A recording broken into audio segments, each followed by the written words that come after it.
siang Kadangku Kinasih. Ini berkas yang dari Kang Deddy Mulyadi. Kemarin saya kirim nggih, sampai hari ini belum ada penanganan kelanjutan ya. Cuman penanganan waktu laporan di Lebur Pakuan. Tindakan sampai di sini mah udah seminggu lebih nggak ada. Ini mah masih tunggu ya.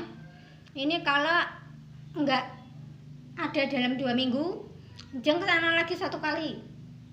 Jeng berusaha untuk bisa ketemu orangnya sendiri. Ini kalau nggak bisa ketemu orangnya sendiri, baru Jeng ke UNESCO nggih, untuk penanganan.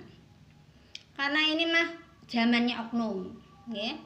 Nih kalau ini yang salah bukan Kang Deddy Mulyadi, yang salah petugas yang ada di Lebur Pakuan. Penanganan cuman pura-pura. Sedang orang yang datang ke situ mah dari puluhan sampai ratusan tiap harinya. Tuh, kasihan kalau nggak ada yang ditangani ya. Itu mah sama saja, intinya hanya untuk apa, pencitraan ya. Dah, ini mah Jeng tunggu nih penanganannya KDM nih ya, dari pihak KDM. Ini kalau enggak ditangani baru ke UNESCO. Itu perwakilan PBB, insya Allah pasti sampai ke presiden. Karena dia perwakilan, mewakili PBB pusat sana yang di luar negeri. Ini berkas yang jaksa. Jaksa ini oknum karena sudah mengganti pasal yang memberatkan pihak pelaku kejahatan, diganti dengan pasal yang meringankan hukumannya. Tadinya gugatan 12 tahun dengan denda alternatif 250 juta maksimal, diganti dengan gugatan 4 tahun. Ini jaksanya oknum banget, terlalu keterlaluan. Ini Jeng gugat sudah ke Denpasar, ke Kejati Denpasar, tidak ada penanganan. 2 kali berkas kalau itu lengkap. Ini berkas asli-asli sudah habis di Bali. Ya, berkas tinggal fotokopi yang Jeng punya, karena di Bali itu enggak ditangani. Tapi berkasnya asli-asli itu ada di Bali semua, habis udah. Yang berkas jaksa ini penyalahgunaan kewenangan mengganti pasal tuntutan. Ini jaksa SKS.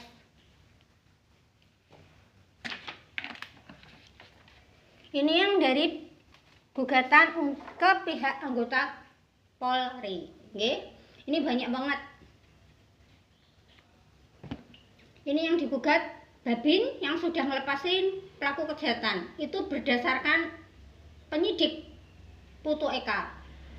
Kalau Babin mengetahui pelaku kejahatan meninggalkan tempat, berarti kaburnya berencana dong. Karena tadinya kan kita orang gugatnya itu dikasuskan sama pihak anggota penyidik, dibantu sama Babin, meyakinkan pihak korban disuruh damai dengan kompensasi. Itu mah udah dibujuk, dirayu, dibohongi. Nah, ini keterlaluan. Pasalnya harus memberatkan, di penjara juga dipecat. Babin ini kurang ajar sekali. 2 kali menyakiti hati pihak korban. Tenanan, demi Allah disaksekne Kanjeng Ibu Bumi. Nah, orang di penjara karo dipecat tetap digugat. Bukan cuma Jeng yang akan gugat. Ini kadang Madiun semua juga nggak terima. Karena keterlaluan sekali. Penjahat dibiarkan kabur. Dia Babin, anggota TNI. Pun nggak seperti itu. Yang Babin misalnya itu loh, dia sepertinya pengen banget ngasih tahu, tapi dia itu tenan. Itu ada yang dari pihak TNI loh, ini waktu ketemu di kelurahan, pihak TNI-nya tuh kan dari orang luar pulau. Itu kalau melihat saya sama korban, itu kasihan banget loh. Ini penipuan tenanan.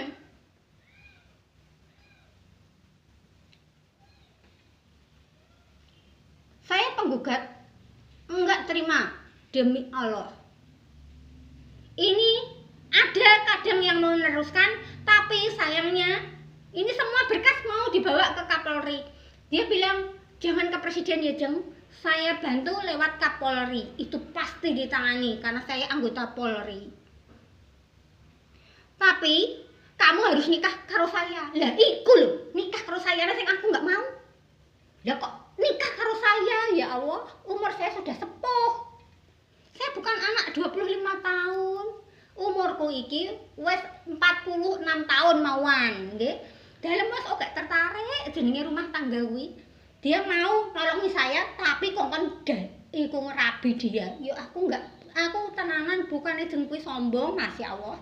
Jeng iku wis tua gitu-gitu wis gak tertarik, ya Allah. Anak itu ndak memahami saya, ya. Jadi Jeng akhirnya gugat sendiri. Mbah sampai kapanpun Jeng gugat sendiri. Nah, tuh Jeng ada di titik yang sekarang ini. Ya ini, pokoknya yang saya gugat itu banyak nih. Anggota penyidik, Babin Kantipmas. Kalau Babinsalnya tuh tenanan loh. Dia tuh kalau bisa nganu dia pasti beritahu. Saking dia sungkan sama Babinsalnya itu. Babinsalnya itu baik sebenarnya. Apa namanya? Maaf. Babin Kantipmasnya itu yang itu kurang ajar ya. Ini Babin Kantipmas itu ya kadangku dari Polri. Kalau yang Babinsal itu dari TNI. Yang dari Babinsalnya itu kelihatan kok matanya tuh lain. Dia tuh welas asli, dia mau ngomong sesuatu tapi nggak berani. Sedang saya sendiri enggak kenal sama Babinsalnya. Nah, kuwi lho. Karena di Bali itu luas sekali ya. Dia kalau namanya Baluk ya Sembaluk gitu. Dan Baluk itu ada beberapa desa, nggih. Yang masuk di wilayah Baluk. Jadi gimana enggak tahulah. Saya enggak kenal babinnya juga. Babinsalnya itu baik sebenarnya. Mau ngomong sesuatu gitu, tapi enggak itu udah enggak apa-apa lah. Itu namanya wis takdir ya. Ini takdirnya memang harus terjadi. Sudah diketik karo Joyoboyo. Ini sudah ada takdirnya. Ratu Adil datang di zaman kuda dan kereta dari besi. Kapal bisa terbang. Ratu Adil datang bawa gugatan. Juga ajaran kepribadian strategi makrifat Ratu Adil. Itu ajaran membuka alam kematian. Kowe kabeh di dalam agama tidak difokuskan kemana besok kalau mati. Arwah mungkin besok nak mati dikemanakan. Nah itu loh. Arwah demi Allah disakseknya Kanjeng Ibu Bumi. Ratusan juta dibudak bangsa siluman. Itu tenanan. Enggak bohong. Ratusan juta. Terus orang kalau meninggal dipocong, dia gentayangannya juga dipocong. Bukan masalah tali-talinya dilepas. Enggak tahu dah itu. Pokoknya pocongan tuh ratusan juta udah ada di alam manusia inilah. Lu tenanan enggak pakai bohong, ya. Belajar semedi, kepribadian, strategi makrifat Ratu Adil untuk membuka alam kematian. Aku orang bohongi. Tenanan. Terus yang jenazah dibakar, itu dia kayak negro, hitam-hitam gitu. Baunya hangus. Enggak pakai bohong nih, Jeng ya. Kembali ke berkas, ya. Itu tadi intermezzo aja. Pengalian supaya enggak sepaneng Jeng mikir kasus. Nah, ini. Jeng kasus yang anggota Polri ya. Itu di zaman Putu Jaya Danu Putra. Itu pangkat bukan irjen. Dia jadi Kapolda Bali dengan pangkat AKP dari Polsek Melaya. Nggih. Jeng kenal betul karena Jeng sering sekali ngambil daun sukun di belakang polseknya dia. Di Melaya itu ada pohon sukun banyak untuk pagar gitu, kayak jenis pagar. Nah, itu Jeng minta di sana karena ada beberapa teman yang Jeng itu ngasih tahu di sana loh. Ada di Polsek Melaya itu Jeng kenal adik sarjana. Itu nganu ya, Bintara Tinggi. Tuh. Jeng tahu kalau di belakang itu Polsek Melaya ada itu pohon sukun. Itu dari beberapa teman deh pokoknya saya ambil di sana. Nah waktu ngambil di sana itu Jeng tahu kan ada tuh di depan polsek tuh ya gambarnya yang mimpin polsek, komandannya itu dipasang, bannernya itu dipasang ya, AKP Putu Jaya Danu Putra. Terus ada lagi kata-kata slogan, jaga diri, jaga kehormatan, jaga keluarga. Itu Jeng sampai apa loh, karena tiap hari kan melintas tuh ya, kalau polsek Melaya tuh saya melintas. Ini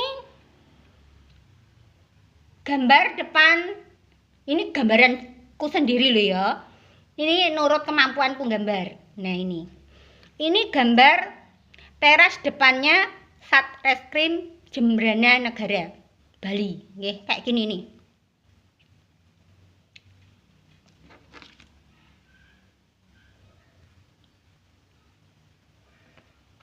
Nah, ini biasa kalau anggota Polri ini absennya di sini. Meja nih ya, di sini biasanya kadang ada buku sama pulpen. Dia anggota Satreskrim yang tugas jaga atau apa, pokoknya absennya di sini. Nah, tamu duduknya di sini. Nah, ini dudukan tamu. Ya. Di sini tuh ada tulisannya. Putu Jaya Danu Putra.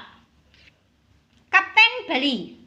AKP Putu Jaya Danu Putra. Ini gambar fotonya nyamping. Tuh, yang Jeng ingat, waktu Jeng buat berkas, Jeng sesuaiin sama nama ini. AKP Putu Jaya Danu Putra. Waktu Jeng buat berkas, demi Allah disaksekne Kanjeng Ibu Bumi, niki nggih. Jeng berkas dibaca sama itu anggota Satreskrim namanya Pak Nurdin. Itu pangkatnya kalau nggak salah Aibda, nggih? Kalau nggak salah. Kalau sekarang nggak tahu. Pas itu pokoknya. Nah, Jeng buat berkas, nggih. Sesuai dengan ini. Nih. Ya.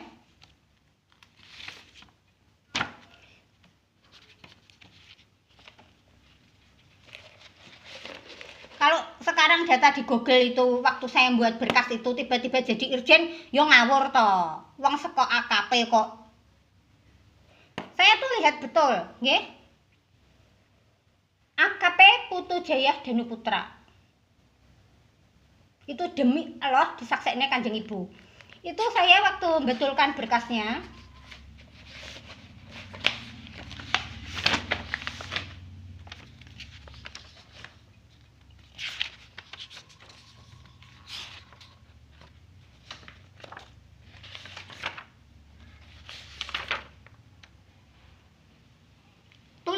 Waktu itu nggih di Bali soalnya maklum ya. Di Bali itu tulis tangan. Carikan suratnya nih ya. Karena banyak banget. Nih. Kapten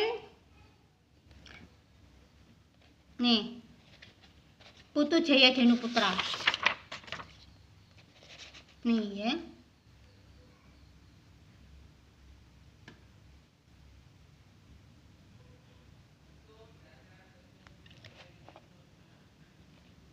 Bapak Putu Jaya Danu Putra. Waktu masa itu pokoknya Kepala Satreskrim kepegang M. Reza. Itu pangkatnya juga sama, AKP.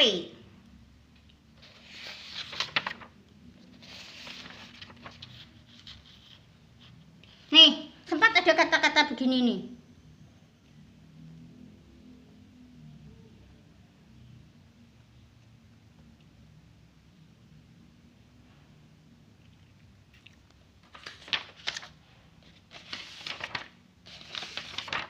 Jeng intinya tuh minta penanganan tadinya tuh mah ya. Enggak ditangani. Jeng ngirim berkas 2 kali ke AKP Putu Jaya Danu Putra tapi enggak nyampe ke AKP-nya. Tuh yang mesti. Jeng ngirim gugatan ke awalnya ke Kapolres Jembrana ya. Ini mah penanganannya, sayangnya itu enggak tenanan dia, menyuruhnya klarifikasi interogasi ya. Bukan gugatan saya bukan ditangani dengan gugatan, ditanganinya dengan klarifikasi interogasi. Itu mah dibohongi ya. Nih penanganannya, Kapolres Jembrana lewat Propam. Nih ya, Provos yang nangani. Nih penanganannya ini ya. Jadi dalam berkas itu Jeng menolak penanganan Kapolres Jembrana. Jeng juga minta Kapolres Jembrana itu diberi disiplin, diberi hukuman karena dia sudah melakukan penyalahgunaan kewenangan melindungi anggota Polri yang ada dalam gugatan Jeng. Seorang kanit, seorang anggota Satreskrim, seorang Babin Kantipmas Tukadaya. Tuh gugatan yang anggota Polri. Ada 4 ya.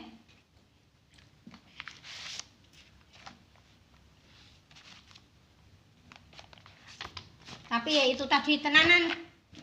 Itu Putu Jaya Danuputra itu keluar dari Bali langsung komjen pangkatnya ya. Itu pangkat itu menurut data itu mah kanugrahan dari Jokowi ya. Itu mah termasuk juga penyalahgunaan kewenangan karena pangkat itu nggak bisa seenaknya sendiri dianugerahkan dalam rating yang waduh, itu dia melompati banyak pangkat loh. AKP, habis AKP itu kan, habis AKP itu kompol, kombes, terus habis itu brigjen, irjen, baru komjen. Jadi berapa ayo? 5 ya? Melompati 5? Buset, nggak boleh ya. Kalau cuma 1 tuh boleh, ada peraturannya soalnya. Untuk kenaikan pangkat itu diatur di undang-undang kenaikan pangkat. Nah ini nggak tahu deh, itu PR-nya KPK itu mah nggak tahu, saya Jeng nggak urusan deh. Tuh tenanan. Di masa kepemimpinannya Pak Jokowi ini yang Jeng sesalin demi Allah disaksekne Kanjeng Ibu Bumi, tambang batu bara pun dibagi-bagiin karo Pak Jokowi ya, kayak bagi warisan. Tuh nggak boleh loh Pak Jokowi, tenanan demi Allah nggak boleh. Karena tambang batu bara yang Pak Jokowi bagi-bagikan itu ya, itu demi Allah milik negara untuk rakyat Indonesia. Nggak boleh kalau dibagiin untuk ormas-ormas Islam. NU apa Muhammadiyah itu nggak boleh. Ya wis Pak Jokowi, aku mah maaf Pak Jokowi ya, ini sebagai rakyat dalam mah memprotes Anda.